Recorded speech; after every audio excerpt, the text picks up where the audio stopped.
effective strategies. We will discuss with you this issue. The panel discussion will last about 2 hours. The partners of our discussion are the freediving club Equilibrium, the Ural Pedagogical University, Ural Federal University, Wingate College from Tel Aviv, Israel, David Yalin's College, and the Institute of Sustainable Development, also from Israel. And the plan of our discussion is, first of all, we will introduce our speakers. One by one, not more than a minute. The speakers will share with us the information about themselves, from which country, what is their occupation, what is the area of their expertise. And please, I want to ask all of you, please share with us your details in chat. Your name, your last name, your occupation, maybe something about your projects. Because on the one hand, it's very important for us to increase the networking. We've got very interesting people here. On the other hand, we have people with a deaf impairment in our panel discussion, and for them it could be very interesting who is here and what is the background of people. Yeah. And first of all, we really appreciate those who are typing the subtitles, special subtitles for the people with deaf impairment. This is Maria Babkina, Marina Ivanova, and Tatiana Preslanova. The 3 ladies are typing special subtitles for the people with deaf impairment. Thank you very much. Also, we've got the online translation, online stream on Facebook, and the people on Facebook will see our panel discussion. Will watch our panel discussion, and also the recording of our panel discussion will be on White Cane page on Facebook. The plan of our panel discussion is so: first we will introduce to each other the speakers and other people. Then we will break up in 2 circles. The panel discussion will be held with a model of system analysis, and it will be 2 circles: the inside circle, the inner circle, and outer circle. Yeah, we will divide into circles. Then we will discuss our item in the inner circle with experts, and after this discussion, the outer circle also will share one by one their opinion, ideas, experience, and so on. Then after this, we will speak about the news, about upcoming online events, and that will be the final of our panel discussion. There are a lot of people here from all over the world, and with very different backgrounds. We've got the people from United States, from Africa, from the East, from Nepal, from Kazakhstan, from Europe, for sure we have some people from Russia. And we really appreciate that in such a diverse and international team, group, company, we can really today share with a very new issue how to develop our talents and abilities in the digital world.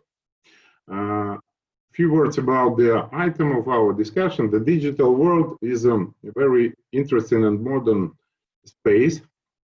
And from the one hand, it's now very common all over the world to consider the digital world like the eye of Big Brother, like total control and making from people zombie. On the other hand, we see that we've got a lot of opportunities given us by the digital world, by IT technologies, and so on. All of us, we want to become more human, more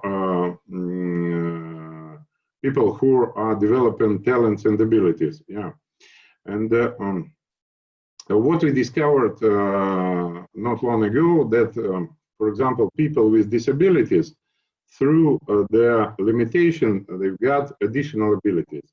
We call it extrabilities.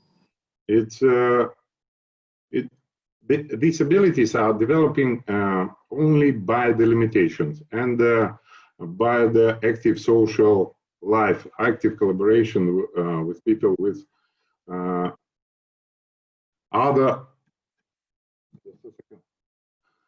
with collaboration with other social groups.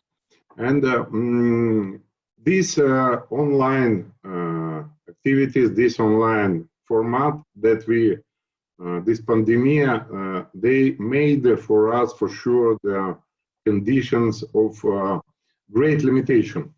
And we expect that this great limitation can help us to develop some special extra abilities that we will get through this limitation. And we can discuss today what could be these abilities that was hidden from us, and that the pandemic and this online activities activated in us, activated, enhanced, and so on. Yeah. For example, on the previous panel discussion, we discussed it last Saturday. One of the members of the panel, he said that he didn't, during the pandemic, during the self-isolation, he didn't expect, but he learned from such people he never imagined that he can learn from. Yeah. And, you know, a lot of us studied a lot during this pandemic and self-isolation, and it's only one of the aspects. Other we will discuss today. And now the time for introduction of our speakers.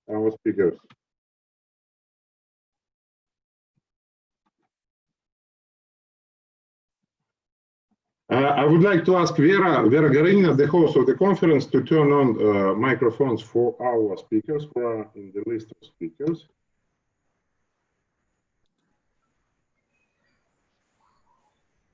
And we can introduce ourselves one by one.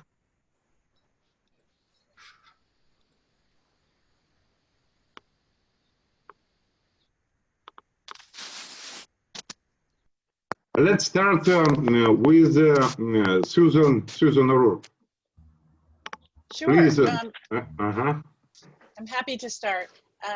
Oleg and Vera, thank you so much for this opportunity to connect with people from all over the world. It really is such a blessing to be able to have, you know, make new friends and relationships and share ideas, especially during this time when we all feel so isolated, and that we really gain so much from our relationships with other people, and the technology has really allowed us to be able to connect with one another.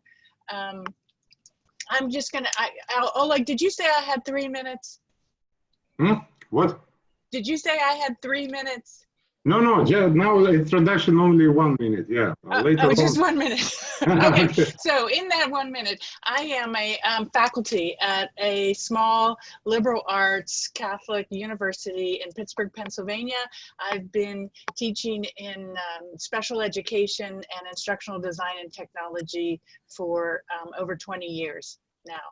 Before that, I was a classroom teacher in a school which was like a partial hospital placement for students who had multiple disabilities, and I taught there for 10 years. So it's wonderful to meet all of you, and I'm really looking forward to hearing all of our talks today. Thank you, Susan. Thank you, Pittsburgh. Then the next is Hilly Rosenblum. Yes. Good afternoon, everybody. I'm so happy and pleased to be here. It's already the 4th time in the circle. And as Susan says, it's very exciting. Thank you for being here. So I am from Israel, and I'm present the head of Art and Movement Program, a therapy program in Wingate Academic College. And I am coordinating international research in emotion and education. My background is in holistic creative rehabilitation. I developed in the 90s a rehabilitation center, which was a school, art school for schizophrenic patients. And due to this, I wrote the law of rehabilitation in 97.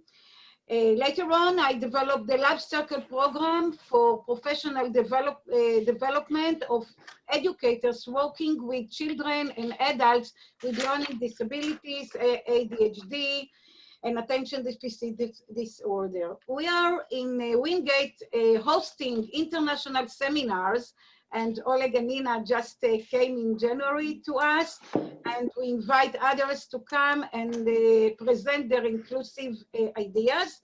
And last thing to share also not only the practice, but also academic. We wrote, me and Professor Blatka from Israel, the first book in Hebrew about emotion and education. And now we are editing a new book in English, and I am inviting everyone who wishes to contribute a chapter in the book on the title Emotion in Professional Development in Transformative and Developing Countries. So you are all invited. Later on, I will send the invitation. Thank you. Thank you very much, Hilly. Thank you very much, Hilly. Please invite to your projects. Alistair Krugman, Sweden. Okay, hello everybody. Welcome. Greetings to everyone from southeast Sweden. You can see the Kalmar Castle, where I don't live in the castle, but I live quite close to it in the background. I'm an e-learning specialist at Linnaeus University, which, yeah, I actually am from Scotland originally, and came to Sweden way back in 1983. And have been in the sort of Nordic region since then. So most of my life has been spent basically over here. As I said, I work with all matters concerning e-learning. In the last while, I've been working a lot with webinars. I spend most of my life in Zoom and webinars and digital conferences, which is a booming concept at the moment. And we're looking at how to use digital tools to make them more communicative and more cooperative and collaborative. Okay, thank you, Alistair. And the next is Thomas Kraus. Yeah, hello Germany. Everybody. Greetings from Berlin. I'm the inventor of the Worldwide Congress Movement, and I have a website, www.socialartist.events, for those who are interested. I'm working now for more than 25 years in the field of so-called disability, mostly challenged, mentally challenged persons. And I myself was the director of a big institution in Berlin, and I very much appreciated, and I'm doing that till now, the real encounter between human beings. So this is the challenging situation right now also for me, and I'm looking forward to discuss with you about this topic. And greetings to everybody from Berlin. Thank you very much, Thomas. And then the next is Sristi KC, Nippon. Okay. Hello, everybody. Thank you so much, Oleg. And I'm very, very happy, like everybody else, to be connected in this digital world together with you all. So greetings from Nepal. I am Sristi Kesi. I am the founder of organization called Blind Rocks that rocks the blind people through art, actually through dance, fashion, communication, and adventure. And I am a dancer, model, and a speaker myself. So thank you so much. Thank you, Sristi. Svetlana Borodina,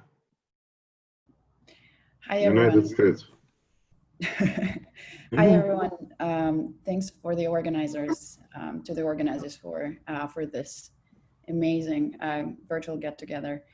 And so my name is Svetlana Borodina. I'm from Russia. I just graduated from a PhD program in anthropology, and I study cultural configurations of inclusion in Russia in particular. And as part of my fieldwork, I worked with White Cane in Yekaterinburg for a year and a half. And now I'm going on and moving forward to become a postdoctoral fellow at Columbia University. Looking forward to the discussion of the panel. Thanks. Thank you, Svetlana. And Angeliki Papa, Greece. Yes. Hello, everyone. I'm so grateful to the organizers for inviting me here. What a wonderful global family. I am the founder and CEO of I Love Dyslexia, EFL School. This is the first school organization in the world for teaching English as a foreign language to students with dyslexia and learning differences. And I'm also the president of 3Dylexia Cosmos NGO. This is where we actually develop a new paradigm for education for sustainability in the world, 3Dylexia paradigm. I am an advocate of pedagogy for love. As it was originally imposed by Aristotle, educating the mind without educating the heart is no education at all. But we actually focus on the science of love. We study the heart intelligence, the consciousness of the mind, and the cosmic energy. And we try to really innovate and create progressive education for sustainable development, for a sustainable future, and a prosperous future for all. My project is for the 17 Goals of Sustainable Development. Is called SOS for Love Project. And I'm very proud to say that Roscosmos cosmonauts support SOS for Love Project. 500,000 students from 65 countries are already in the project, working and collaborating on the 17 Goals of Sustainable Development of the United Nations, while supporting the message of pedagogy for love, for a new earth of peace, love, and sustainability. Thank you very much for being here. Thank you, Angelika. And Eyal Bloch from Israel. Yes. Hello, everybody. It's really exciting to be here and to hear all these great things.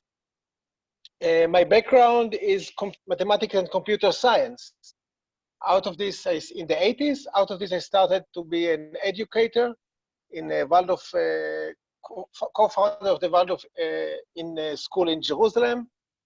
And in around the 2000, I started to work with the disabled people, but we think they are diverse ability, and later Oleg told me that all of them are with extra abilities.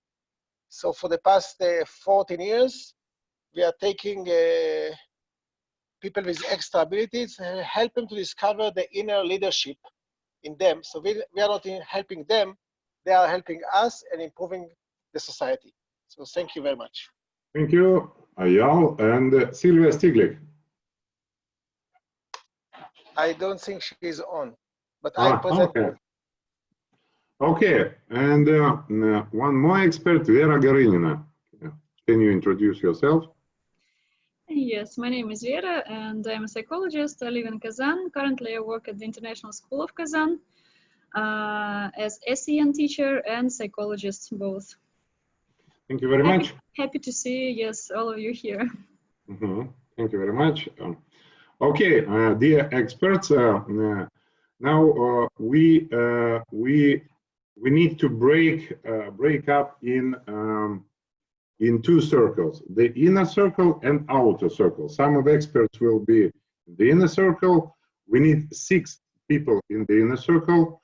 The first is me, and we need 5 more in the inner circle. In the inner circle, we will start to discuss the issue of our panel discussion. It will be a 5 round of questions. We expect that each of the experts will answer on each 5 rounds of the questions, and other people will be in the outer circle. And after the discussion in the inner circle, we will move to discussion in the outer circle. And after this, the outer circle will speak, and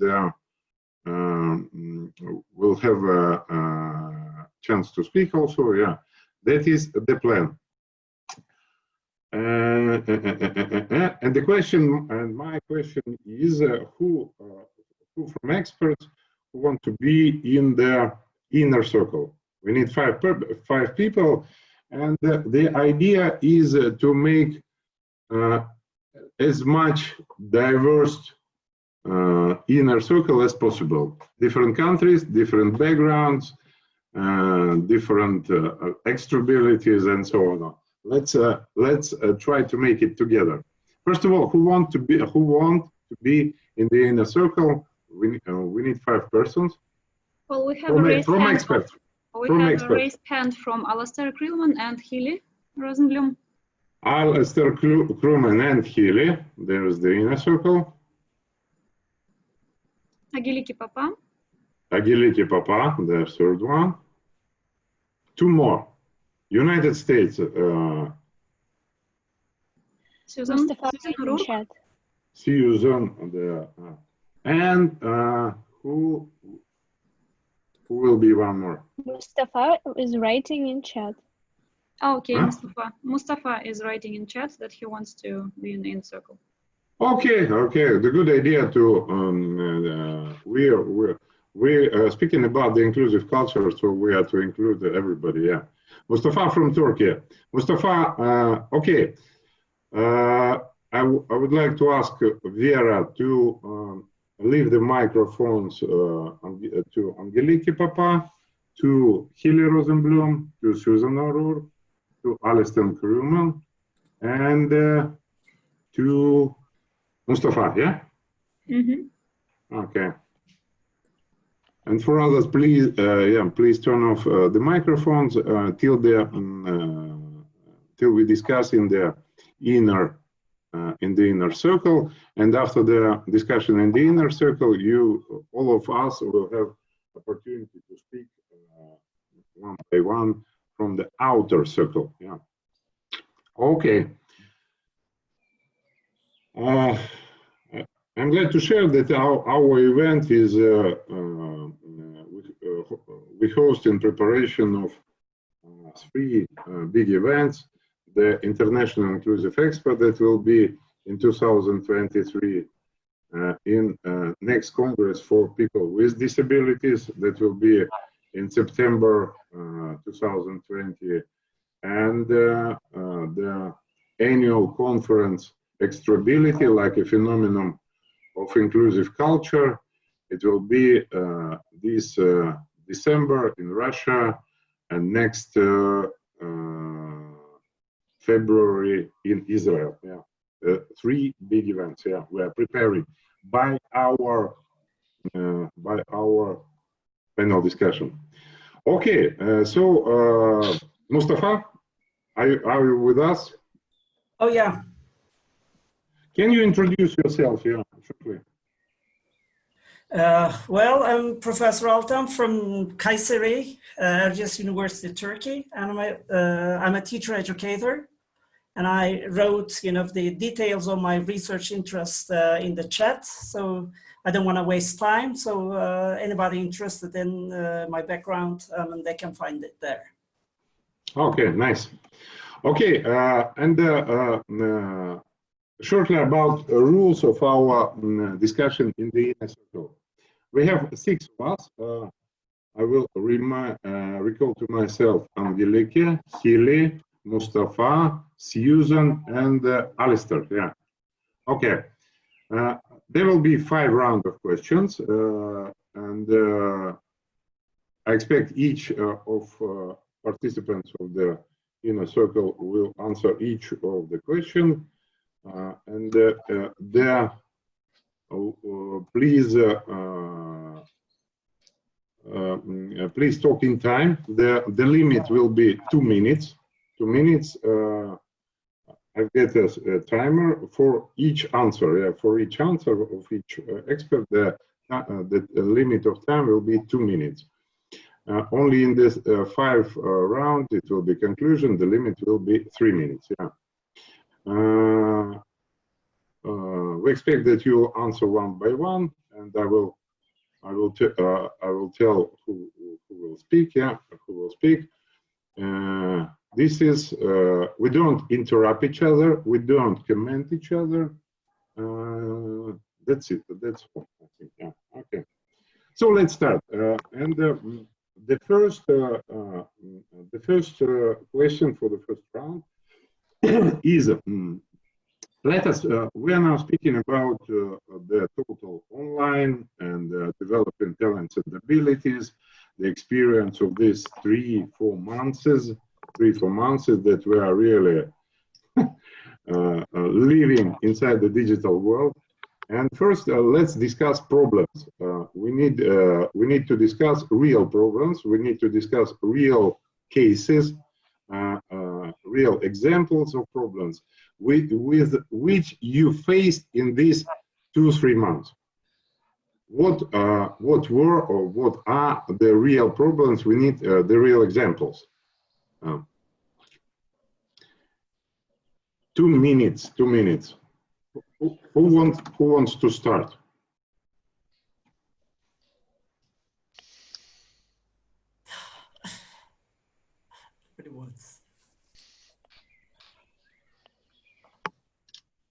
Okay.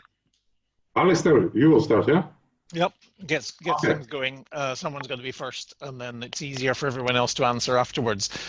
When it comes to sort of, I think there's been an awful lot. There've been a lot of surprisingly positive things about this change, about having to work at home and so on. But the problems that I've seen in terms of students and teachers is that when students are sent home and are doing their studies online, we suddenly meet enormous problems in terms of accessibility, and that is internet accessibility.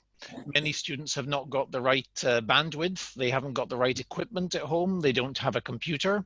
There are many students who have a very bad home environment, and it is not easy to study when there are lots of other family members running around. There's a lot of noise. There's a rather chaotic home existence.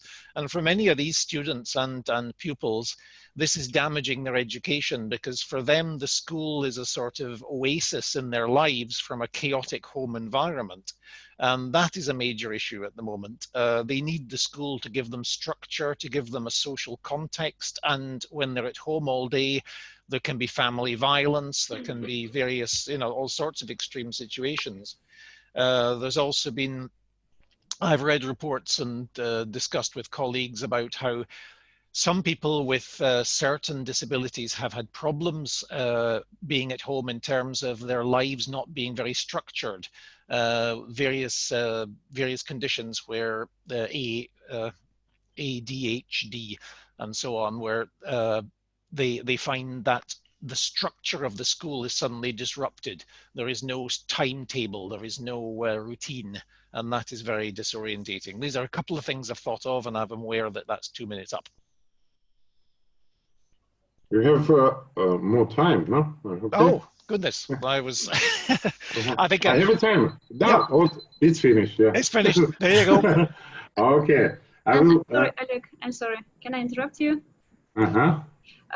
Yes, we have, how to say, I don't know, phrase here from Arkady Belazovsky. He is here, and he can't hear us, unfortunately, and he only can read the chat. and he wants us to pay attention to him and to say hello in chat, maybe because he can't take part in this discussion like with words, but he is here and he wants us to talk to him too. So yeah, well, he will have opportunity to talk after the discussion in the inner circle. Yeah. No, I mean not he wants to say something, but he wants us to see him, to recognize him that he is here. Oh, okay. Yeah. Sure. So okay, thank you. We can do it in chat. He can't hear us. He can't hear us. He can't hear us. He can't hear us. I think he wants everything to be typed for him. Yeah, it's the. Yes, I think he wants everything to be typed. Please type it, because someone left the gathering because she cannot hear and she was very disappointed. If you look at the chat, it's very sad. One just wrote that she was very disappointed and she left because she cannot hear. You did not respect her. So please remember that. Okay, thank you. Okay, we're trying every time to make a real inclusion, yeah. Thank you, Alistair. 2 minutes, yeah. Oleg, can I take the floor? Okay. Can I? Who? Hilly?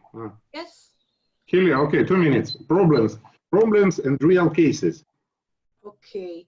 First of all, I want to say that whatever I'm going to share today is based on the data that all my students, the therapists, brought together. So I want to tell them, first of all, thank you for contributing the data. So examples of resistance, of negatively of inhibition are the following. Number one, the population at risk at all ages, children and adults, as we heard before, also face really technical issues.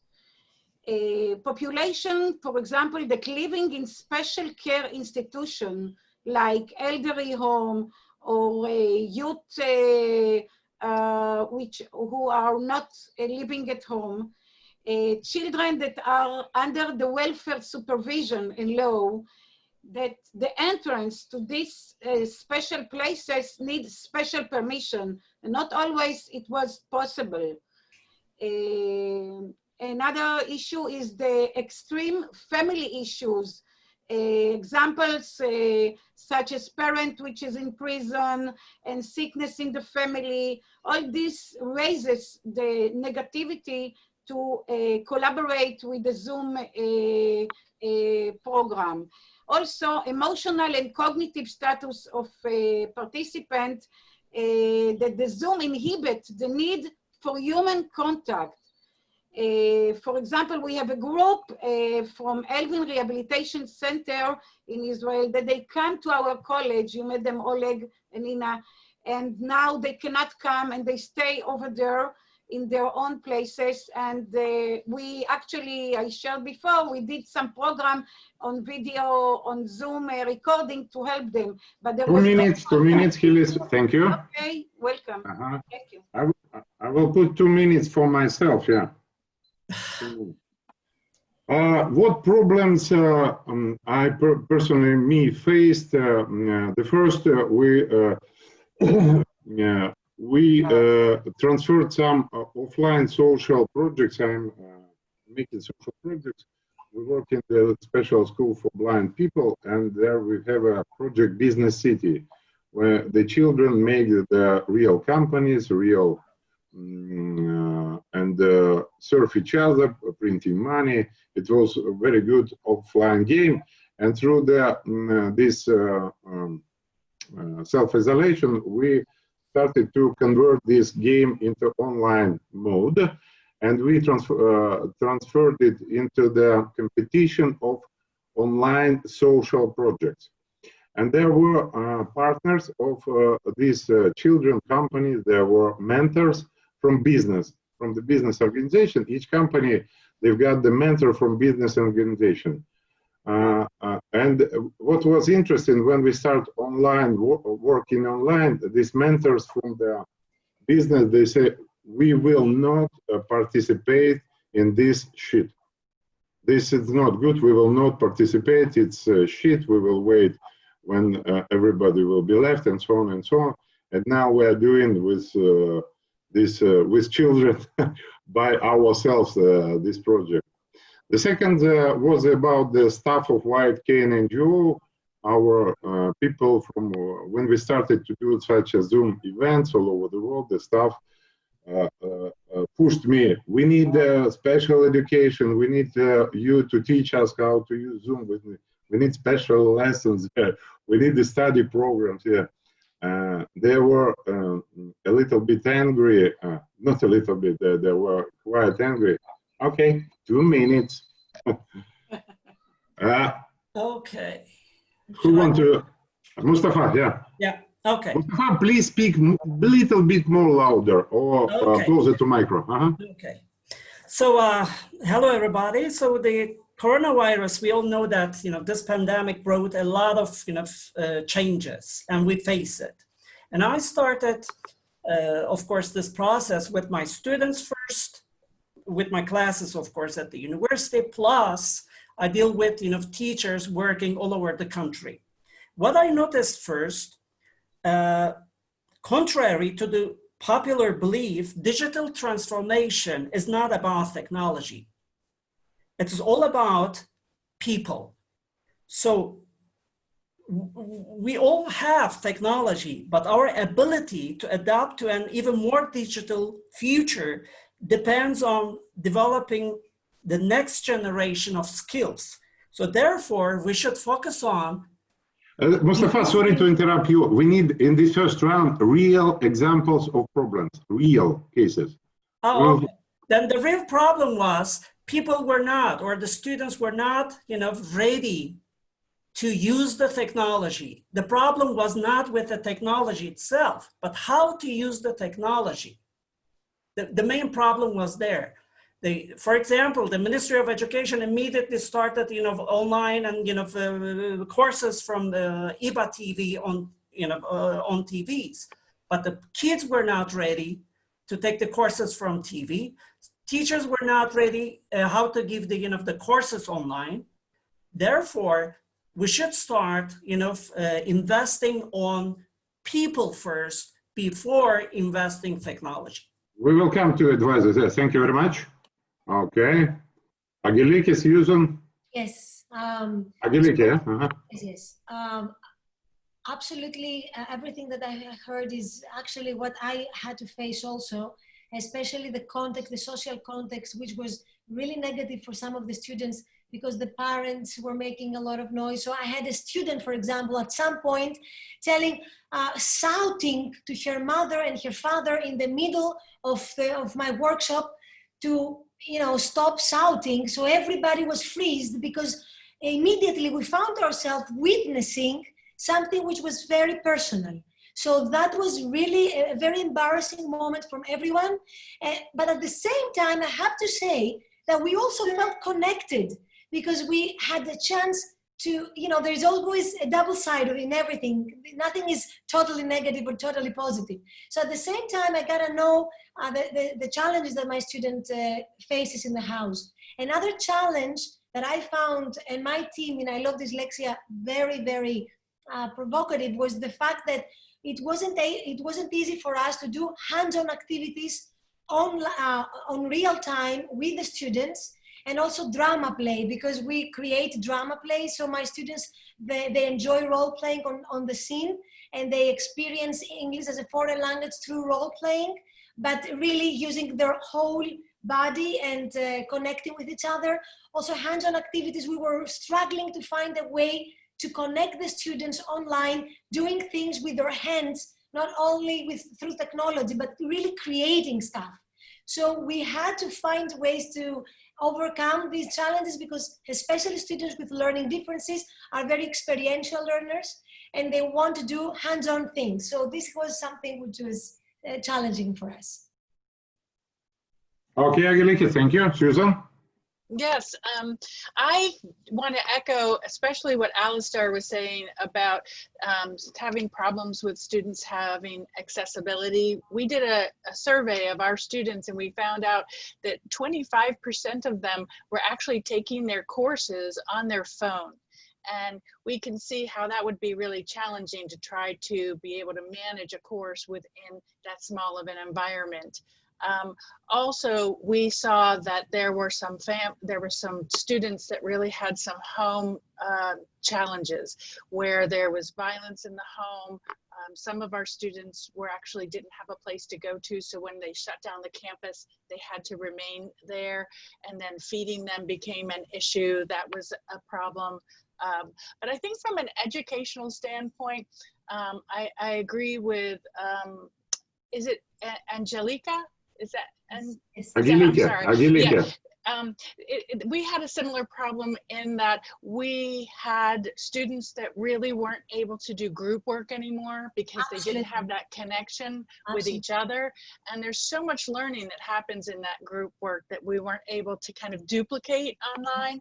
And then with our student teachers and we have a very large nursing program, so the practice, not being able to be in clinics, not being able to be in schools, having to transfer all of that into some kind of online environment really reduced our ability to really kind of properly train our teachers and nurses especially.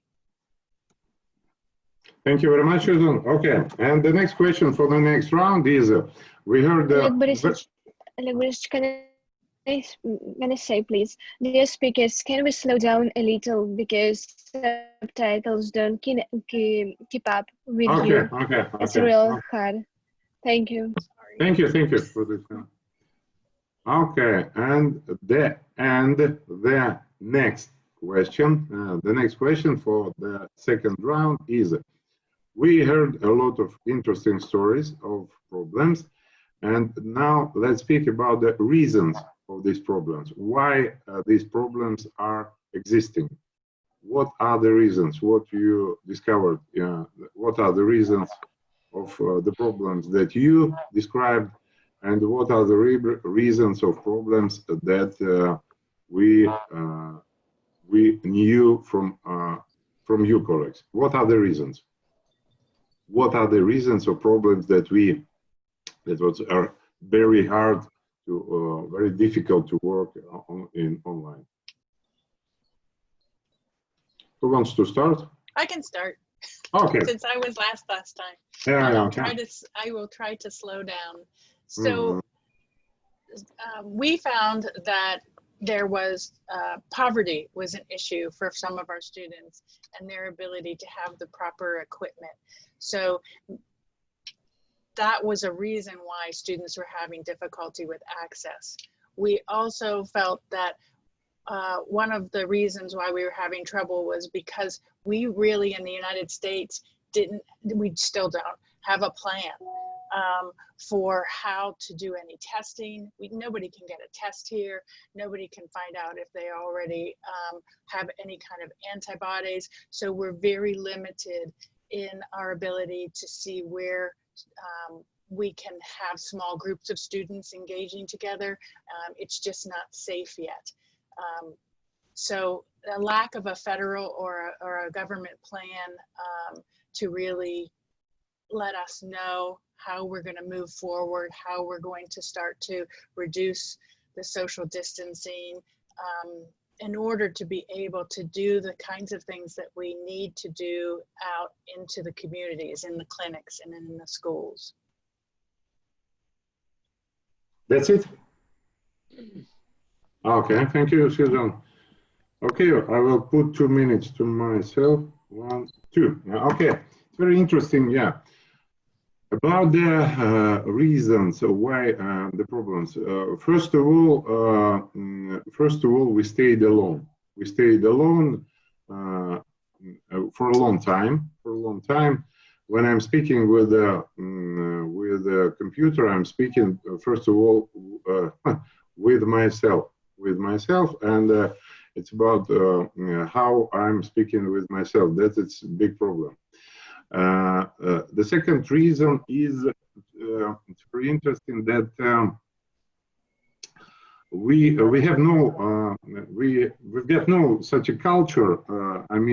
To the collaboration through the online, and as Angelica said, we cannot, we got no skills how to organize our physical movement. Our physical movement during the work in the digital world. There is no culture, very small things we already have. And the third thing is very important, like Susan said, that we were not ready to study in such, without plans, by ourselves, without plans, in the principles learning by doing in universities, yeah, to study to learn very quickly, and to learn the things that were not in our plans. We were not ready to do this. That are three main reasons that I found out through. Okay. Yeah. Alistair. Okay. Oh, sorry. Haley was up, hand up there.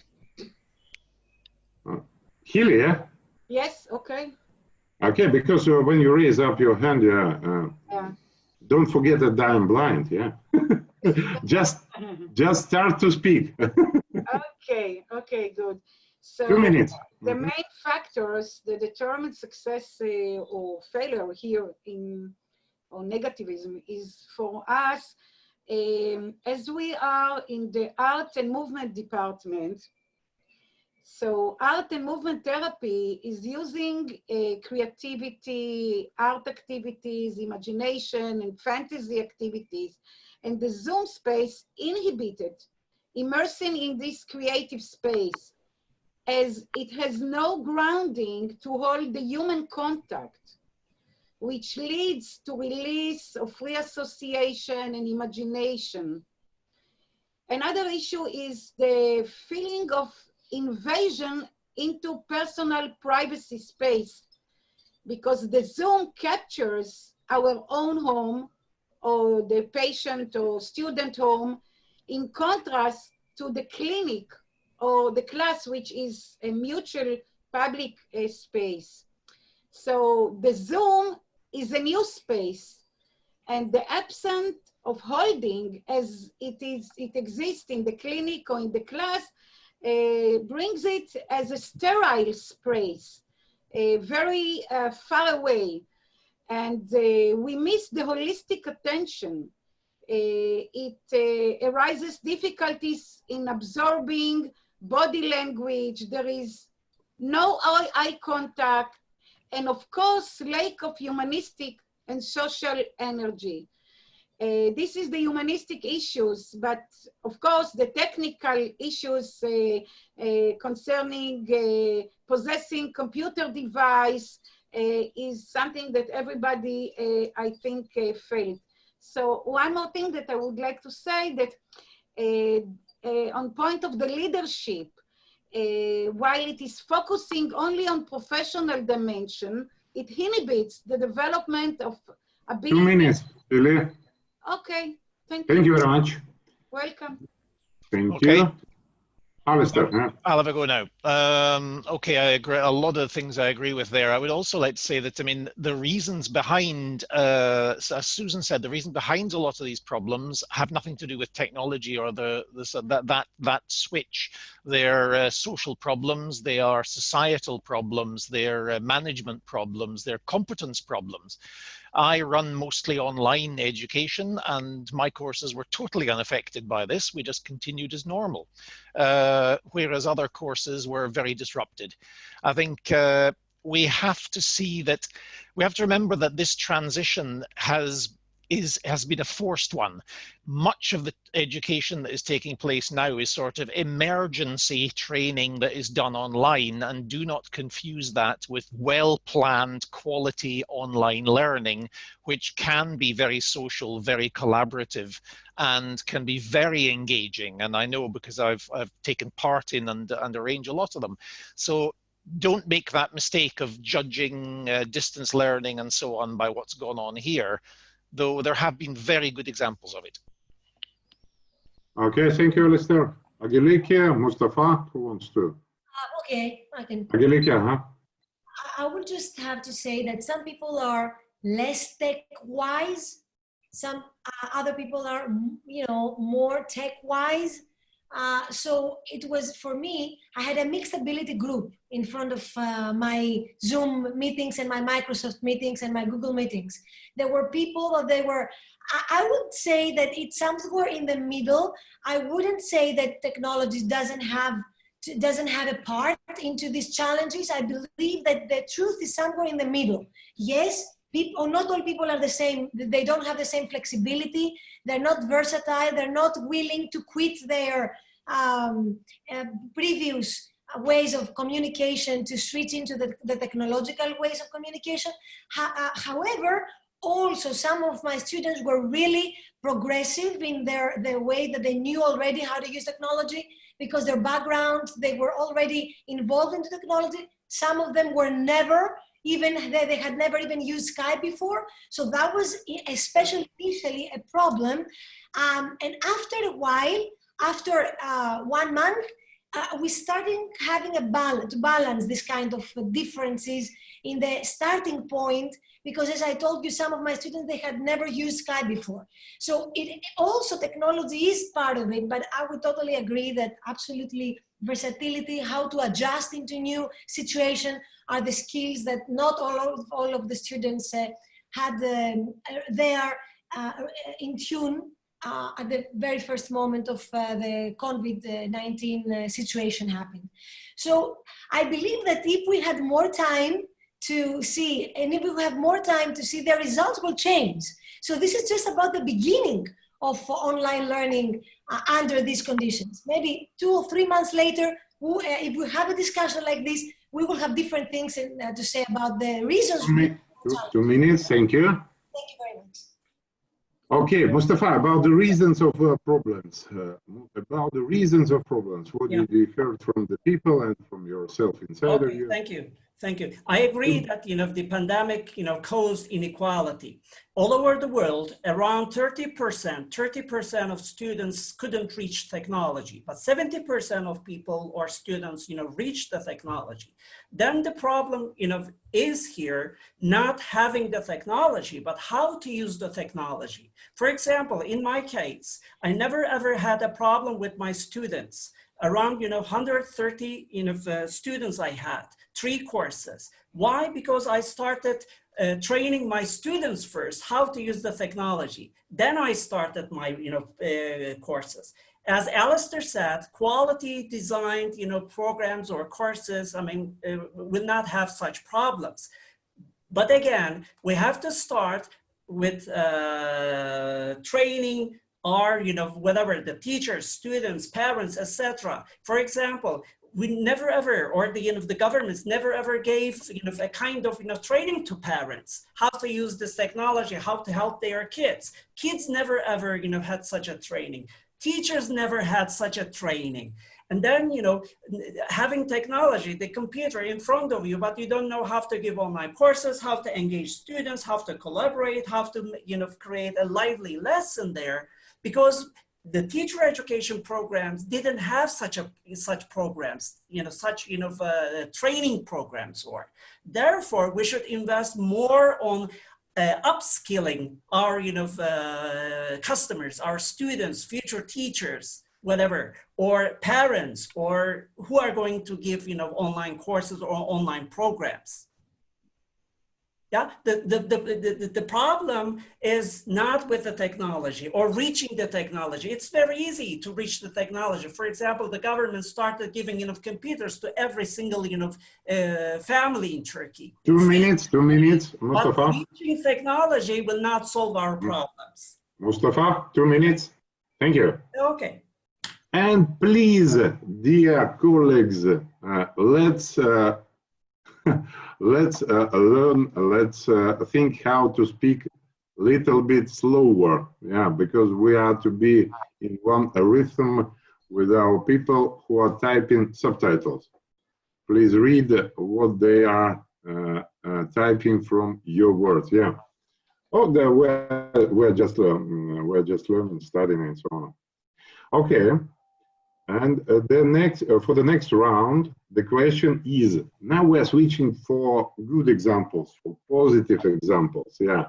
what was good, what was positive, what was surprising through these 2-3 months of self-isolation, of total online. Please, we now need real cases from your experience, of maybe you read it from the media, yeah, but we need real cases of good examples, how the people develop their talents, abilities, what was interesting, what was really surprising, yeah. Okay. Yeah. Okay. Who wants to start? I'm happy to start. Okay, Alistair. Okay, let's go. The one that the most impressive thing I've seen really through this crisis has been how teachers and even students, though I know more about the teachers, have actually got together. Within a week or so of the sort of crisis starting here, we had school teachers all over Sweden started a Facebook group all on their own. Within 1 week, I think there were about 15,000 members online, and the discussions were absolutely incredible. They were sharing resources, they were helping each other, they were asking questions and getting answers within minutes. We had the same thing in the university system, not quite as many, but we've now got about 3,500 university teachers in Sweden who are communicating every single day on this Facebook group. And, you know, that's just come from the bottom up. That's just been a grassroots thing. Everybody realized, oh, sorry, I'm talking, sorry, that's very fast. Yeah. I will slow down. I'm very sorry. Basically, we've realized that we can help each other, but we have to help ourselves first. The authorities didn't take these initiatives, but we, the teachers, started the groups, started communicating. And I think that after this crisis is over, I think this sharing culture will continue. I hope it does, because we have not been good in the teaching profession at sharing resources and expertise. And if that can be a positive effect of this crisis, I will be very happy. Thank you, Alistair. Yeah. Okay. I'll jump in next. This is Susan. Okay, Susan. I found at our university very similar to what Alistair described. The faculty really made the adjustments very, very quickly. They, without any complaints, they found ways to reach and connect with their students, just using the resources that they had. At my university, we also have a lab school. And so in that lab school, which is pre-K to 8, those teachers also needed to adjust their curriculums to this online learning environment. And we were able to pair those special, the special education pre-service teachers and the general education pre-service teachers to help those faculty in the lab school to be able to deliver really engaging opportunities and equipment and activities for those kids who were now taking their classes at home. I also think that we need to recognize that because of this pandemic, we are going to be able to see other advantages. So for in like telemedicine, before we were never able to get our insurance companies to understand how to provide services to individuals in telemedicine, like speech and language therapy, OT, PT. How are those delivered to children remotely? And now, because of this, because they were going to lose money, they figured out a way to be able to deliver those kinds of therapeutic sessions online, which I think is a positive thing. Okay, I would Thank you, Susan. I will put 2 minutes, sorry, for myself, okay? And later me. Huh? Later I will. Okay. Don't forget that you want to say. Okay, a lot of good examples. First of all, I will start from myself. I learned 1 month ago, I learned the Braille language, because before the pandemic, I didn't know the Braille language, and I learned the Braille language in 3 lessons, all the Russian and the English alphabet. It's unbelievable. I was really surprised. The next surprising thing for me was there was last discussion that we did in the same technique in the 2 rounds, and our white cane organization accounter, the lady, she attended this panel discussion. She was in the outer circle, and she never attended. She worked about 2 years in our organization, and she never attended any events in our organization. And that was the first time last Saturday. And after last Saturday, we met online, and she said, "Oh, it was incredible. This structure, this question, I raised up for myself this question. I gathered my friends' accountant and pushed them also to answer this question, to use this structure." This was really incredible for me because, yeah, to hear such from the staff, it's very interesting. And the third thing, we did a conference about inclusive tourism 2-3 weeks ago. It was 16 speakers. We planned to speak 3 hours, but we spoke 4 hours. And nobody ran away from this panel discussion, and everybody were happy. And that there was a lot of phone calls afterward this panel discussion. It's impossible in offline mode. It's really impossible. And the budget of this conference, usually such conferences cost 10-15,000 of euro, but this conference, the budget was 20 euro for the Zoom in a month. Thank you. Okay. Hilly, 2 minutes. Thank you. And your examples.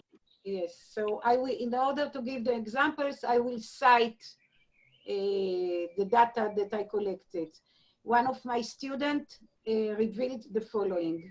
We were able to look at ourselves through making self-portraits and accede doing things I haven't dreamt about before, even though I am an active artist.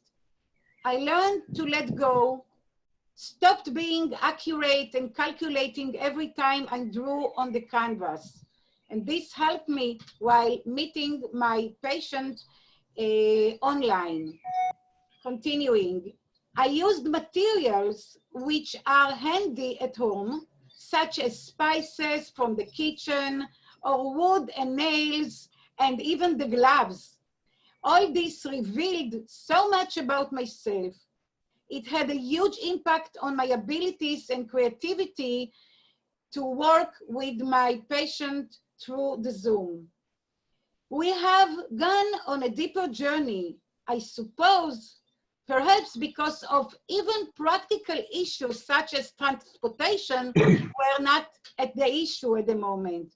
Everything on the Zoom was going great, and although it was through the screens, I felt that the journey was even deeper and personal. I have more time? Yeah. Good. So another citation, another student who succeeded with the patient on Zoom, she says the following: at that time, I didn't think I'd learn to know myself in this deeply via this way. Each class was able to penetrate to my soul. During this time, I realized that the art touches me therapeutically. It reveals my, just 1 second, reveals my inner true self, and I realized the power of art. Finally, I got in touch with my subconscious leading me to work out my inner abilities. And thanks to the lectures and group, I was able to understand and unleash my creativity. Thank you. Thank you, Hilly. Agilike, Mustafa. Oh, I can talk. Agilike, okay, good examples. Yes. About I love dyslexia, I would like to say that something incredible happened.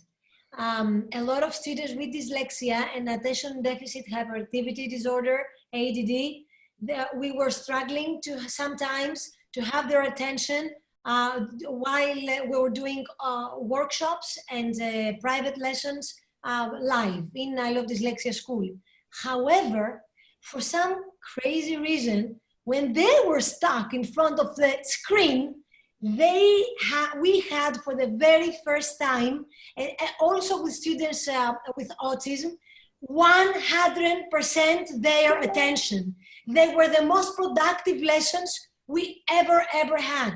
And even now, we are trying to understand what is it that make them really stuck on the screen, looking at the teachers, absorbing every single word that we're saying, while in the real environment, we will, although our lessons are very innovative and experiential, still they were kind of lost at some point, never lost on screen. Maybe it is not a coincidence that Steve Jobs and Bill Gates has dyslexia, Steve Jobs was dyslexic. So it has to do, I believe, with this differently wired brain that somehow finds a lot of attraction in the picture. So it's a picture, it's not a 3D picture, it's like an icon that they watch, and it's like, it has to do with their ability to be very, let's say, visual learners. So this really intense vision on the screen gave them the opportunity to be more attentive, which was a blessing for us. Another thing that I would like to say is that outside of I Love Dyslexia, when I collaborate with a lot of people— 2 minutes, 2 minutes. Okay. And please, a little bit slower. Okay. A little bit slower. Mustafa, your turn. I would say crises are not that bad because they usually provide us the opportunity to rethink our potentials so that we can position ourselves towards the future. This is very important. And I did a similar, survey with my students after my online, classes, ended. And I got similar results that Healy and, Angeliki had, because the very most important thing, thing there was your online courses were not different than your face-to-face classes. This is very important for me. Why? Because if we don't, let students in a situation, more sync situation, right? And if we train them before giving, online courses, they will immediately adjust themselves to the new situation. So it's the same with students. It's the same with teachers. It's Sorry, Mustafa. Now just examples. We will come to reasons. Yeah, just examples. The example was that, they were so happy that they were not thinking the online courses would be such, engaging, collaborative, lively, and fruitful. At the end of the course, they said there was no difference between your face-to-face courses and online courses. So the reason of this was we will switch to reasons. Okay. Preparing them beforehand, before the the online courses started. Okay, thank you. And the next the question for the next round is we heard different positive stories, and what are the reasons why we are succeeding in the online activities? What are the reasons of success? Okay. Keely? Yes. 2 minutes. 2 minutes, good. So according to my understanding, it is the leadership functioning, focusing on personal and professional dimension, which means that if the leadership is focusing on differentiated learning and develop global awareness, cultural awareness, and is focusing on flow approach, developing the creativity of the learners. And if he uses variety of teaching methods such as art, music, movement, theater, etc. And also if he uses aesthetic learning and focusing on enjoyment of the not only acquiring data and knowledge, but the joy and the aesthetic of learning, and focusing, of course, of the abilities of those who are in front of him in the Zoom, and adapting the program to their abilities. And of course, it is very important to ask yourself as a leader, is there any meaning in this learning that you are now providing to your participants? And of course, creative teaching versus traditional, which is lateral and not only vertical linear teaching, and enabling to implement the concept of inclusive approach. Of course, the need to be equipped with theoretical and situational understanding is very important. And few features of personal dimension of the leader, it should be— 2 minutes, 2 minutes, thank you. Thank you very much. Thank you, Hille. Okay, I will take 2 minutes here also. About the reasons of success, first of all, it's quite understandable that the course started to make these online educational programs in advance years before they were succeeded.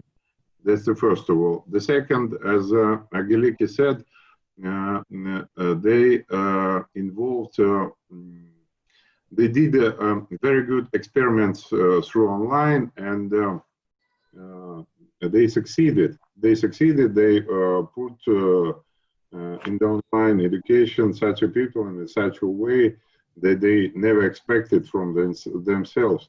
So the like some kind of the risk or some kind of the experiment is very good. And also the good reason, what is good now in the online, that we became equal, not on word, not only by word, by the legislation and so on, CRPD, conventions, UN laws, and through the online, working in online mode, we really becoming equals. And it's interesting, I spoke yesterday with one teacher. They're making online courses, and they said that now in the previous online courses before the pandemic, students didn't ask such a lot of questions to the teacher. They didn't collaborate a lot with the teacher, and now I think the students, they really start to feel like partners. And one more interesting thing that I discovered, that this is the balance of a teacher and learner. If you keep the balance teacher and learner, you are succeeding in new digital online world. Yeah. Okay, 2 minutes. Okay, I'll go. Okay, Susan, yeah. Now, Susan, Mustafa here. Mustafa, sorry. Okay, no problem. Okay, then the reasons of success of my online courses, the very first thing was, I didn't let my students in a swim or sink situation, the very first thing. Technology is for human beings. It's not about, something about me. So I put people first. This is very important. And I invested on the abilities of my students, and of course my abilities. So people should be put first, not technology. The second thing, I focused more on skills, on myself and my students, not the abilities or the capabilities of the technology. Here my motto was sense and simplicity. So I chose the very basic, very simple technology. For example, I didn't use Zoom. I used Discord. This is another program, but I benefited a lot. Why? Because I noticed that a lot of students already use that program. So it helped me to ease my situation. Why? Because I put people first and then focused on soft skills rather than hard skills. And the third one, the change should, in such cases, the change should come from the top. If the bottom up doesn't work in such situations. So top down change helps a lot. So I, led students to work on certain things. And the last thing, was, if we cannot fail fast, we should, be successful, slowly. So we started, slowly. At the end, it was a great success. So we should face the, failures, but success doesn't happen the same way, failures happen. Slowly, but in the end, we succeeded. 2 minutes. Thank you, Mustafa. I can talk now. So I'm not a Giliki anymore. I am a creature from 3D Lexia Cosmos, which is in another galaxy. I'm not a Giliki anymore. So education needs more space. I'm not sure that you can see my virtual message here because, of course, in my galaxy, 3D dimension is a little bit confusing. So one of the reasons why we did the incredible work in I Love Dyslexia is because every 10 minutes, I could really be another human being or another creature from another galaxy or from another planet. And we could really engage creatively by completely transforming the whole background and the whole context of where we were. And that was not only about the teachers, it was also about the students. So in every single workshop that I have online, we have a different theme. So my students are so thrilled because they are waiting for the next theme and they don't know what is going to be, where we're going to be. And it's not only here on Earth, it can be finally outside of Earth. So we are cosmic citizens, not only global citizens, because we are on clouds. Remember, our lessons now are on the clouds. It's not on Earth. So that was an incredible, inspiring thing that, oh my goodness, we can really fly. We can go anywhere. So there was a sense of freedom to my students to really travel and experience a cosmic lesson. So I think creativity, imagination, passion for what you're doing, and also find a way to use technology and involve everyone in meaningful, purposeful ways to teach, for example, English, because I teach English, but you see, we also engage the students into different experiences, was actually a very good tool for me to really 2 minutes, 2 minutes, Angelika. Thank you for my comments. Okay. Alistair, Susan? Okay. Alistair, okay? Okay, I'm not quite as far out in space, so it's hard to follow that really, but I would say that we had, what's happened now is that the universities have had to wake up to the realities of online learning and the opportunities. Some universities have been well equipped and have done it extremely well, and they've done it well, I think, as you said, Oleg, because they've been taking it seriously for many years. But let's not kid ourselves that all of this crisis has been optimistic and fun. We have to remember, hundreds of thousands of people have died. Many people are seriously, seriously ill, and many education programs have not done very well. I think what we need to look at now is to try and find, Ooh, I'm slower. We have to find ways, we have to learn from, can we learn from this? That's my main message.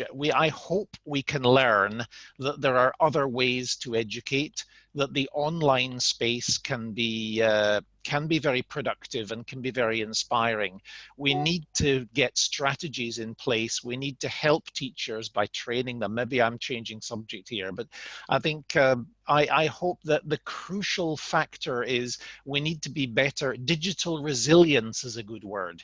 How to manage these situations. Teachers and students need to learn how to manage new situations in a digital space. And we need to look at that very seriously once we get back to some kind of new normality. Oh, okay, Alistair, thank you. Susan.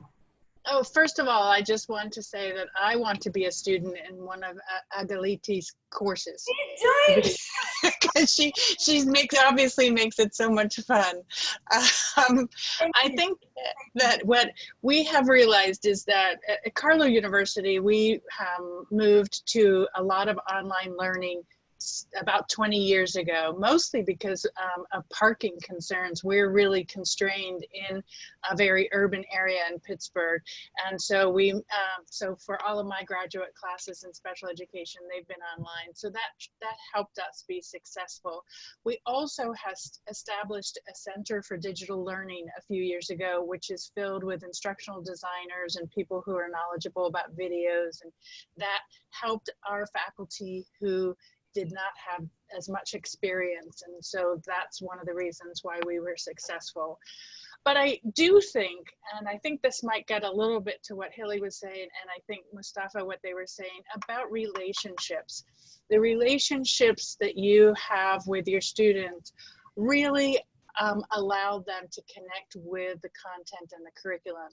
And in online, it's sometimes difficult. And through the research, we call that the transactional distance, and how you can bridge that transactional distance, and using strategies that will do that, like, reaching out to students and contacting them, asking, how are you doing? A lot of our students in our survey said, one of their complaints was that I wish somebody just would have asked me, how are you? And so it's really important to be able to have those relationships, be connected with our students in order for them to feel safe in that online environment, feel confident, and know that the material that they're getting is relevant to their learning. Thank you, Susan.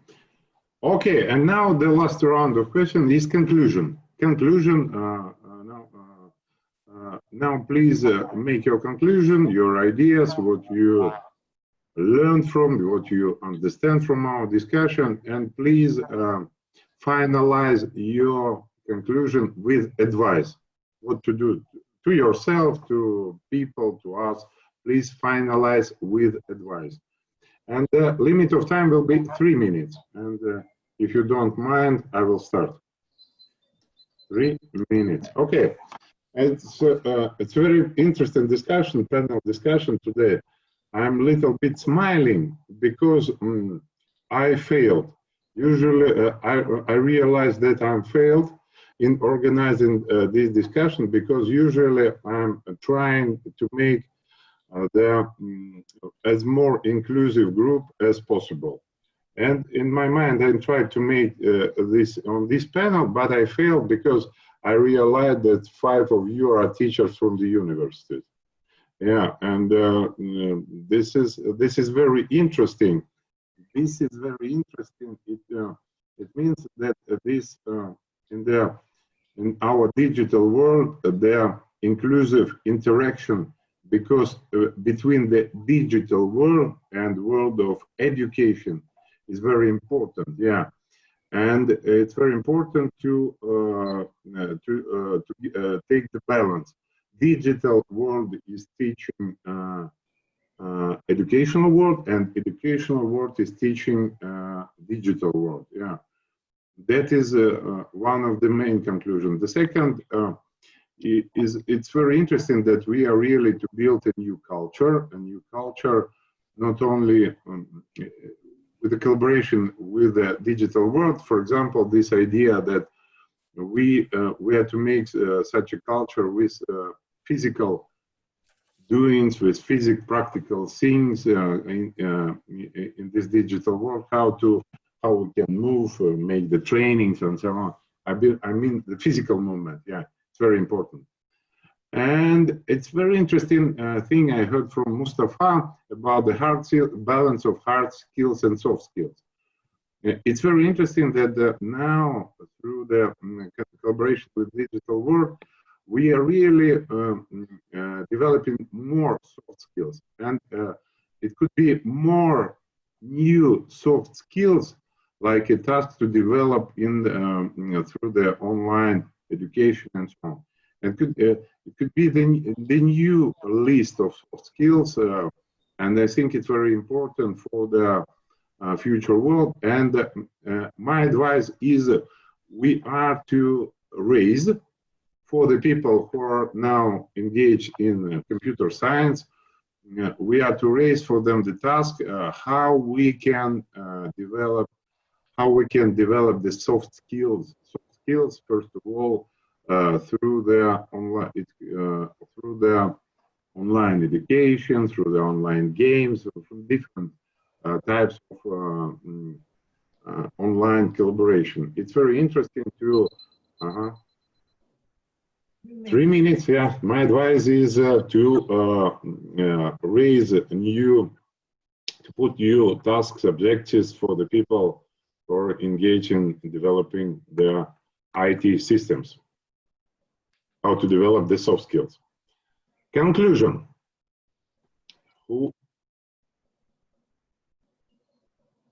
I'll jump in. I'm looking on all of you. Okay, I'll go. Mustafa, 3 minutes. 3 minutes. Oh, okay, good time. So as for the advice, I should say, you know, for education, the heart of education is educating the heart. So we should invest more on humanity and human beings, not on technology. Technology would be there, but we should invest more because we are losing some, I don't know, but some powers are forcing a lot to use the technology, put the technology first, you know, digital technology and etc. No, we should, you know, work on improving the quality of human beings and the honor of humanity, because we are losing human touch. This is very important. We shouldn't lose human touch, and we should invest more on, you know, upskilling, you know, our, you know, the clients, our students, our teachers, etc., our, you know, people all over the country, all over the world. This is very important for me. My advice would be mainly, you know, focusing on bringing the level of, you know, the people using technology, so that, and the technology should be, you know, for the benefit of human beings, not something, you know, about human beings or about humanity. This is very important. And perhaps something, as Angeliki said, you know, here, nurturing the, you know, the curiosity. This is very important. If we nurture the curiosity with our students, definitely they will, you know, end up with learning how to use the technology. So, because if you look at the, you know, the education systems all over the world, we, you know, took the, you know, the curiosity from the, you know, the curriculum. It's all about tests. It's all about, you know, certain facts, but there is no curiosity there. So we should work on improving the, you know, the curiosity, or increasing the curiosity, nurturing the curiosity of our students, so that they can use the technology. Thank you. Thank you, Mustafa. I would like, but Vera, can you put, give me permission to put PowerPoint? Yes, I did it. You can try. 3 minutes. Really welcome.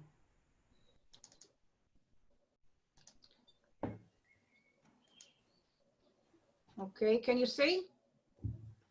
Not yet. What, do I have to do anything else? You have to press to start sharing. I did it. Yes, yes, now we can see something. Yeah. Now it's there. Very good. Okay, Mustafa, I will continue your idea. And I think you cited Palmer about the heart of teaching. Okay, so what I believe that we have to pay attention to the emotion which are arising in us as leaders in this time and in our patient or students. And paying attention to the emotion can be, according to my paradigm, via art.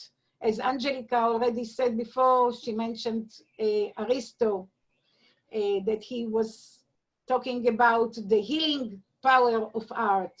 So here you can see some example from loss of control, which was the main issue of the Corona time, to creating a safe inner space, stating I can do it.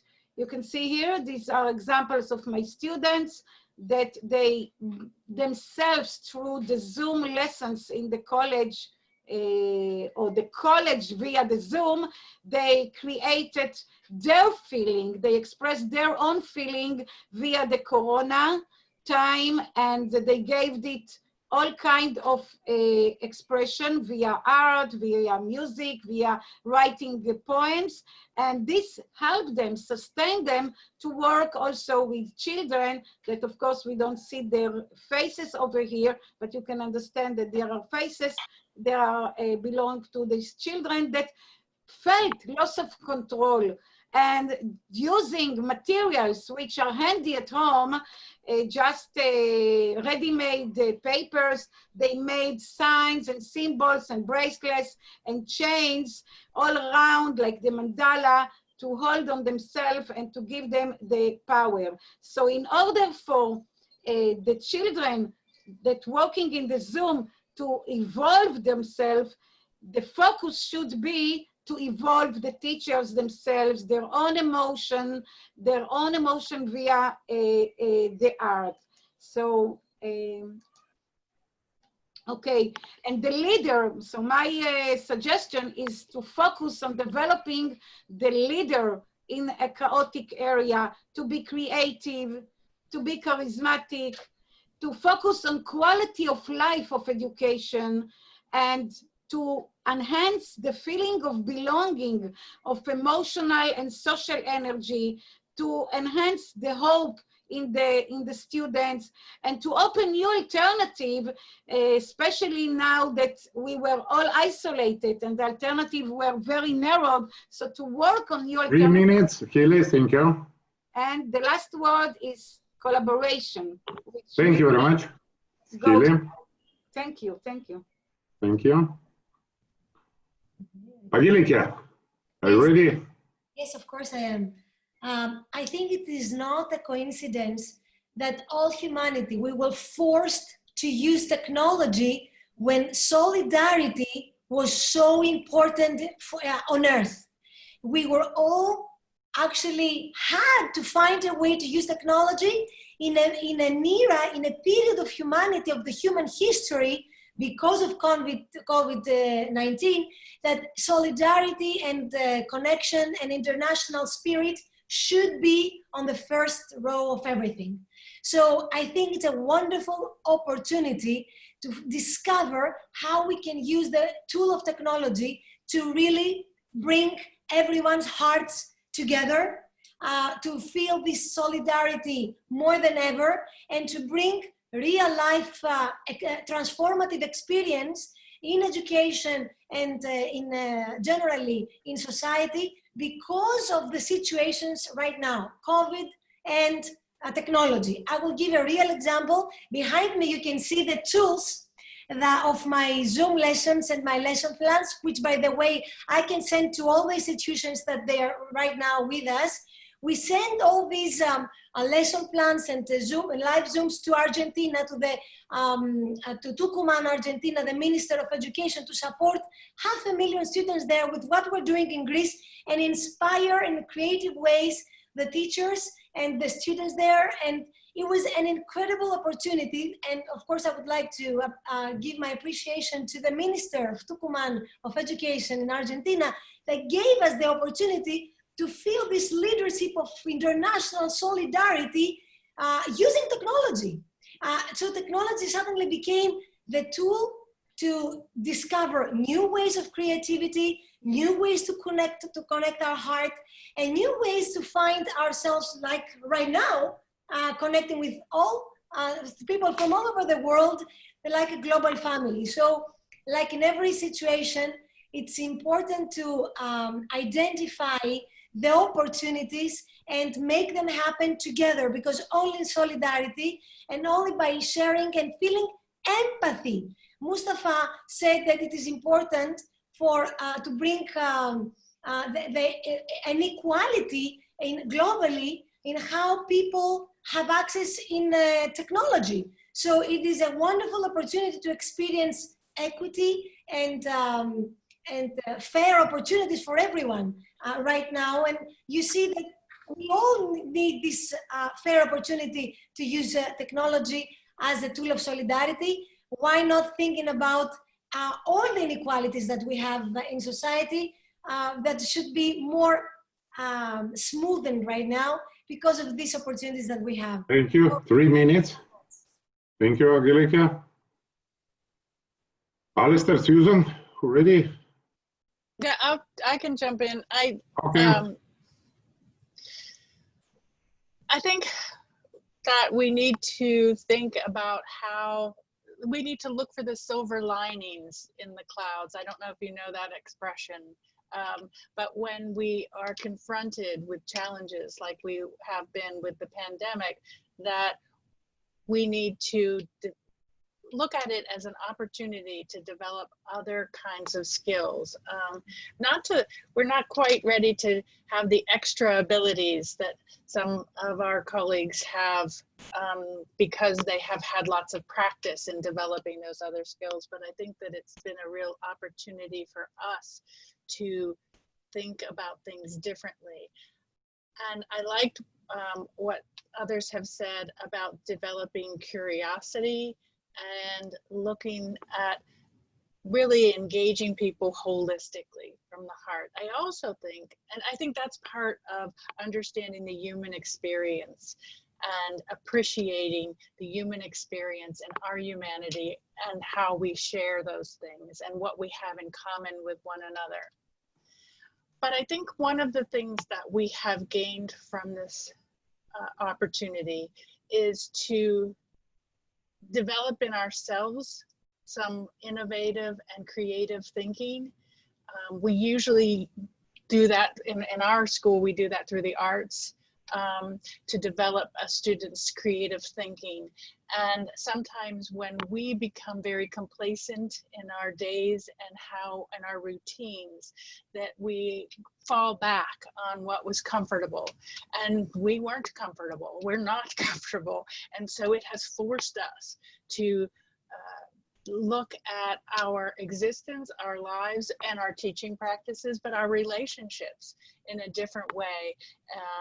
And I hope that we are able to build on some of that in the future, and not just as teachers, but as learners, as lifelong learners, because we know this isn't the last pandemic that is going to come across us. I mean, we know that there are going to be other challenges in the future, and perhaps we will be more prepared to be a little bit more agile and flexible in how we go about adjusting to the changing environment.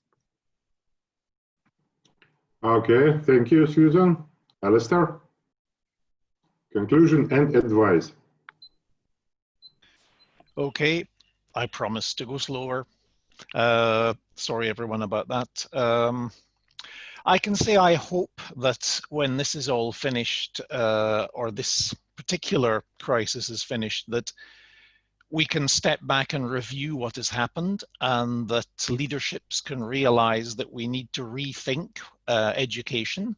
We need to reassess what the digital spaces and digital tools can do for us, what their potential is, and implement them in pedagogical ways. And that's going to need a lot of competence development of teachers. It's going to need a lot of support for teachers and for students. I would like to see a greater sharing culture, that we actually start sharing with each other. Unfortunately, copyright laws and profit motives stop us from doing so, but there are mechanisms for doing that. We should be able to also see that digital spaces can be used much more creatively than they're doing at the moment. There is much more to teaching than Zoom. And also there is more to education in the asynchronous spaces than in the synchronous spaces. Not everybody can come to Zoom meetings exactly when you schedule them. Not everyone has access, but everyone can access asynchronous spaces and contribute in their way, in their time. And I think there's a great potential in the asynchronous zone for better communication. At the same time, I'm not optimistic. I often say that the future was better in the good old days. I am not optimistic about the future. And if you know, this is just one crisis, and believe me, we've got a lot to deal with when this is over. COVID-19 is just one issue amongst very many in this world at the moment that we need to address, and fast. So we've really got things to do. Thank you, Alistair. Thank you, dear colleagues from the inner circle. And now it's time for outer circle. I think there is a lot, they've got a lot to say to us and to all over the world after listening us. And if somebody from the outer circle wants to say, please raise up your hand, find the icon to raise the hand, and keep your hand raised. I promise you, you will never tire it because it's electronic. And okay, do we have hands? Yes, we have a hand from Patrick. If Patrick, and 3 minutes. 3 minutes. Mm-hmm. Please introduce yourself first, and the name and start to speak. Okay. Everybody on me, it's okay? Okay. Okay, I'm Patrick Monaf from Belgium. I am a sport and leisure for handicapped people consultant. I'm also a social entrepreneur, and also I'm representative for Armenian camp. I'm a little bit surprised because the title of the panel discussion is Developing Talents and Abilities in a Digital World, and the experience of total online. It's okay. But 90% was about discussion about teaching, learning, student, teacher, the education, and not about inclusion, not about the other people who are using or not online. For me, for example, I'm working on the ground. I'm not working in the computer or on a computer. It means, if I give an example, if we want to speak about inclusive tourism, it's okay to organize this kind of Zoom panel discussion, Zoom conference is very important because we can prepare, we can write methodology, pedagogy, prepare the project. But more important is to be on the ground and to be with the people, to exchange with our person, with our human being. Inclusion, it means with using the 5 senses. 5 senses. We are losing a lot of sensing using Zoom. And extrability, it's also because we are in contact with people. It's impossible to do everything by online. This situation is not normal situation, but it's just a situation to continue to live. It's to continue to work together and to prepare the future. I'm a little bit afraid to heard about education online, all education online, all the courses online. For me, it's not good because we are losing a lot of human value. I don't know if I have hope or no in the future, but I'm sure that it's not a solution, it's a tool. And for inclusion, it's just a tool. We must first go on the ground and be together with our 5 senses and we have our extrability and with our inner people, with our intuition. Thank you. Thank you, Patrick. Next one. Thank you very much. Next one. We have a raised hand of AL Block. AL. Okay. I want to say a few things. I heard a lot about creativity and emotion and technology.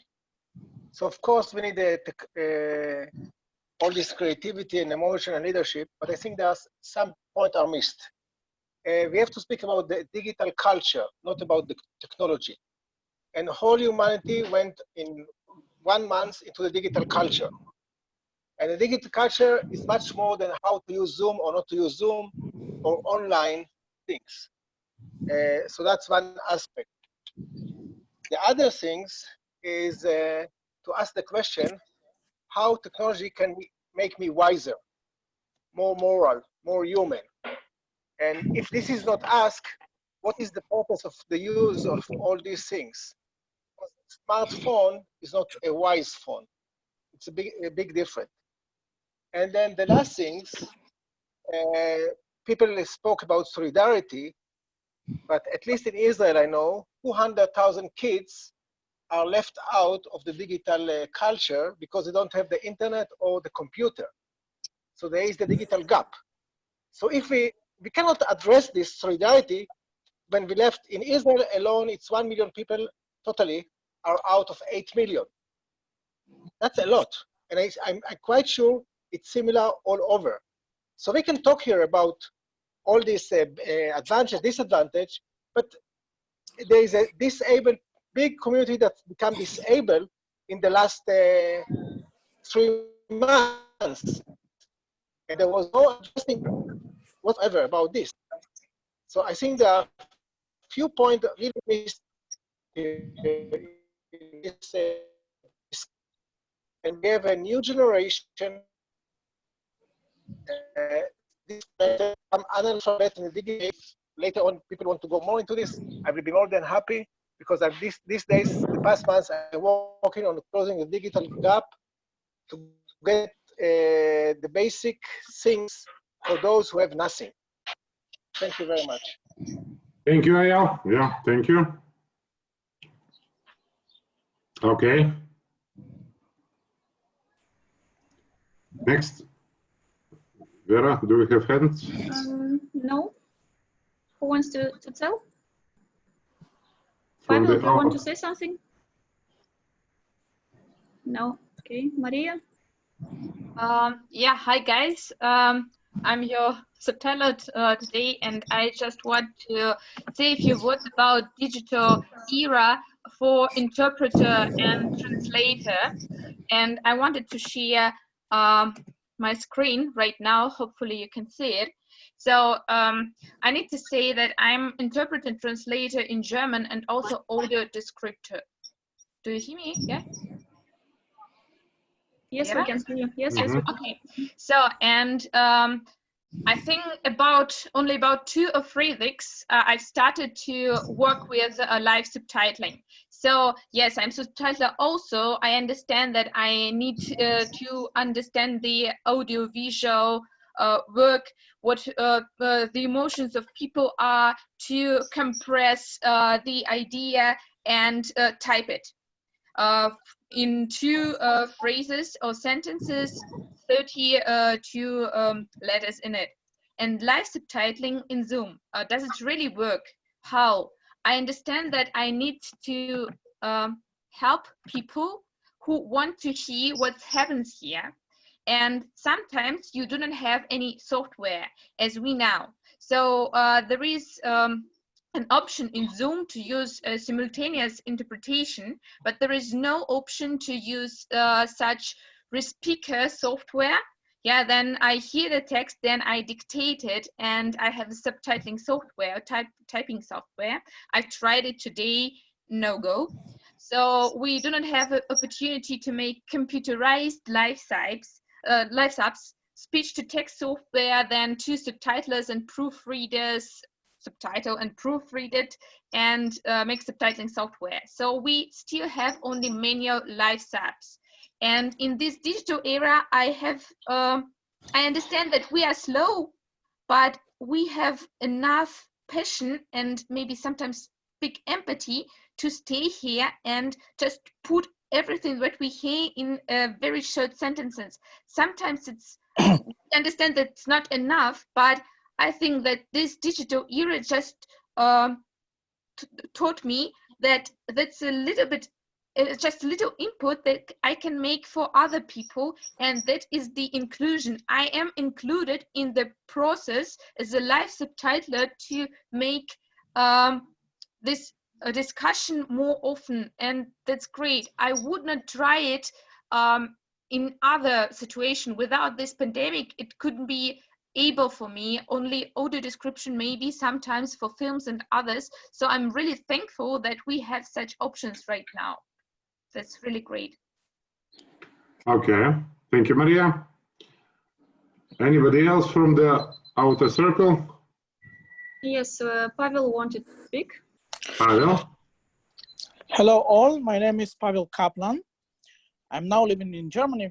Previously I was living in Israel, was teaching blind people using computers, and then working as international supporter at Baum. We were talking here about this gap, but this gap has at least 2 dimensions. One dimension was mentioned, and this is a lack of infrastructure. But another dimension wasn't so mentioned, and this is an accessibility lack, which, and the fact that we then don't have a standard, a common standard of education and using those technologies. What I'm talking about, Zoom is accessible. Zoom is accessible for the blind people, for instance, but Microsoft Teams and some another school platforms are completely inaccessible for the blind people, and they, of course, because of this, are excluded from this inclusion thing. This this new era kind of brought us by the coronavirus could bring a lot of opportunities to the disabled people in inclusion if those platforms will be much more accessible. I was talking with one of my friends who started to study German at Goethe Institute in Israel. And she said she had to leave this because the platform which they are using is not totally accessible for the blind people. So she was excluded from the course, or had to exclude herself from the course because of this lack of accessibility. And unfortunately, I think because of the economical problems which coronavirus will bring, I'm also not optimistic that those gaps will be closed in the near future. That's it. Thank you, Pavel. That's it, yeah. Thank you very much. Anybody? Vera? Yes, Suat, please. Suat, first. Go ahead. Please, can you switch on the sound? Yes, thank you. The positive thing is that we have digital communication and we are able to do virtual communication between the people. This is very positive. If we need to work on it and improve it, this is another thing. But the most important advice and conclusion is that if virtual is not connected by touching the heart, because education touches emotion and the only memory is emotionally linked. So the more we make it humanized and the more we make it that it is inclusive. Inclusive is including the student with the teacher, including people with different abilities. For example, if we have somebody doing body language, so that people should not read, people who have disability to hear us, they can feel us at the moment. Because if we had someone translating digital body language for the people to understand, it is an addition. So touching the heart and memory is emotionally linked. And as an educator, I didn't have a chance, I didn't have a course to teach this semester, so I was not involved in teaching, but I attended as an observer in a course. And the most important thing is involvement of the student and emotionally linking them so that they get really attracted. And this is the important thing. We are very lucky to have the ability, but we can work to improve it by making it more humanized, as you already highlighted. Thank you so much. I have to leave because I have another meeting to join. Thank you so much. Thank you very much. Yeah, thank you. Maybe some people with hearing impairment want to say something, and Vera, you can read it here for us. Okay, yes, but we have raised hand of Svetlana Bordina for now. Okay, let's. Svetlana? Yeah, can you hear me? Yeah. Perfect. Thanks everyone for a very interesting discussion. And I just wanted to add a couple points that we know that I really appreciated all the discussion about accessibility, which Pavel recently raised, but also I kind of thought that the speakers really touched upon very important things, because this figure of a person who just sits in front of a Zoom is a very is a person who enjoys access to so many infrastructures and privileges that we often kind of don't notice in our daily life. And I think that actually this pandemic has shown us so much, so many kind of dimensions of privilege that so many people enjoy, because we have seen so many kind of additional crises unfold alongside this pandemic. We know that in addition to just healthcare crisis, we have domestic violence crisis, mental health crisis, economic crisis, then childcare. What do parents do who now have to juggle jobs, education, and their children? So we see a lot of kind of underlying structures as they have collapsed or temporarily kind of been on hold, that these structures actually play into and constitute the conditions of accessibility for so many people. And yeah, certainly this is an emergency situation. So we kind of are facing now this situation when we need to generate ad hoc solutions to kind of what accessibility is and how to ensure better access. And a very good example was today when we all saw what happened with the participants with hearing impairments, with Arkady, for example, who wasn't happy and satisfied and left the discussion. And this is kind of to the point that this pandemic shows us how fragile access is and how much we need to still work and kind of to improve accessibility for all people, not only people with particular kinds of impairments, but people in general, and sort of prioritize the questions of access. And another thing that I wanted to emphasize too is that it's interesting to think about the digital communication not as a substitute really for in-person communication, because that is impossible at all, but as a kind of an expansion of our toolkit, how to communicate and what kind of contacts we can establish if we do get to actually use digital communication at all, if we do get to kind of bring ourselves in front of the computer or a phone or whatever technology we have. And it kind of, in my experience, the changes that I have observed has been mostly the kind of the realization that digital content is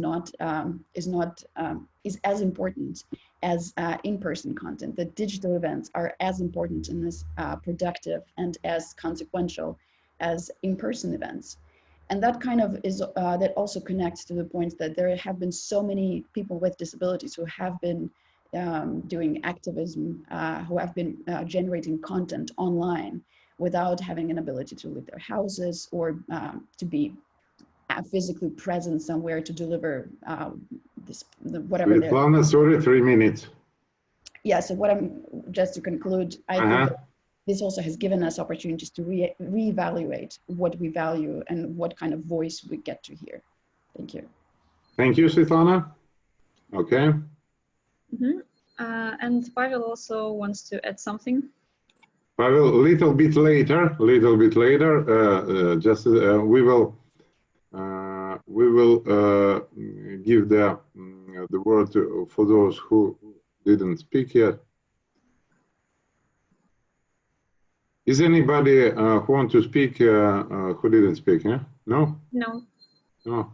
I don't see. Are the people with hearing impairment have something to say in chat? I wrote to them in chat, but I don't see anything there. Okay. So, Pavel, shortly. Yes, very shortly. I just forgot to mention another point, that talking of inclusion, it's not only to make the technology accessible, but we have to develop methodologies which will be learning methodologies which will be accessible for all. Because if the technology is accessible, but the way the course is going on showing, for instance, a lot of videos, it will be not accessible for blind people because it's very, very visually oriented. Or if it's too much audio kind of thing, it will be not accessible for the hearing impaired people. So we have to develop some methodologies which will make this inclusive for all in some way. Thank you, Pavel. Okay. Okay, dear colleagues, thank you very much. It's on the one hand, it's a lot of information, and on the other hand, it's a lot of good emotions, different emotions we've got today in our discussions, and many things to do. We're just continuing. We're not finished. We're just continuing and moving forward to the upcoming events. I would like to ask Vera to show the picture with the upcoming events, and I will comment it. Do we have the picture on the screen? Yes, we do. Okay, great. Yeah. So on the 11th of July, we hold the online panel about inclusive volunteering in tourism and sports. It will be an international one. And in September 2020, we invite all of you to take part to attend the next Congress for People with Disabilities. It will be the Russian Congress of People with Disabilities in the biggest village of Russia in Cherkasy. This is Samara region. It will be in September. On December and next February or March, it will be two conferences. Extrability as a phenomenon of inclusive culture. We are going to speak about the creating the inclusive culture in the digital world. We will continue this discussion. We will speak about what to do in the digital world, how to combine what will be the harmony, how we can combine digital world and the events that we are used to do on ground. Yeah. It will be on the conference in December and February, Extrability. And in 2023, we are going to hold the International InclusiveExpo, where we will share all the techniques and technology and knowledge how to make the inclusion. I mean, the inclusion is the collaboration with between different cultures, different professions, different abilities, extra abilities, and other people in order to develop our talents and abilities to be more human, to be more, I don't know, powerful, something like that. Yeah, we have to do this. Yeah. I recognize today's meeting we really did some kind of the parliament or some kind of the government, international government today for 2 hours, a little bit more. And I appreciate all of your participation, and thank you very much. Thank you very much for those who were typing special subtitles for people with hearing impairment. I'm sorry. Maria Babkin. Oh, yeah, yes, I'm sorry, continue. Maria We just have one raised hand. Maria Babkina, Marina Ivanova, and Tatiana Prislanova. I'm apologizing if we failed in some subtitles or some things here. We are still learning. Yeah. Thank you very much for Vera Garanina for to be an admin of our panel discussion, and Anna Similetova. And we have more people who wants to share with us. Yeah. Yes, Daniel wants to speak. Great. Africa. Daniel, please unmute yourself.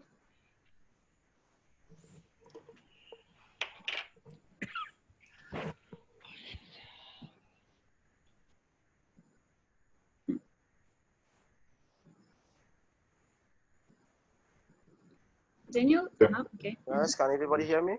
Yes, Yeah. we can hear you. Okay, so far so good. I've been listening to everybody's comment, and Actually, I just want to talk about the platform that the people have been using for the disabled people. When you look at those platforms very well, the most challenging part of it is that they are all of them are always visually oriented. So I think that that area is a kind of a problem to the teachers, to use them to teach the people that are blind. So we need to look into that, because when someone is not seeing and you want to use a particular platform to teach that person as is only visually oriented, is a kind of difficulty to you as a teacher to teach that kind of particular person. So that's what I think, that we should look into that. If there's anything that the organization can do to help them more on that aspect, it will be very easier for the teachers and also the learners to work, to go well on that. Thank you. Thank you, Mr. Daniel. Yeah, and that's it. Nobody else? Yes, Vera? and I have only one comment. Just in case if you haven't still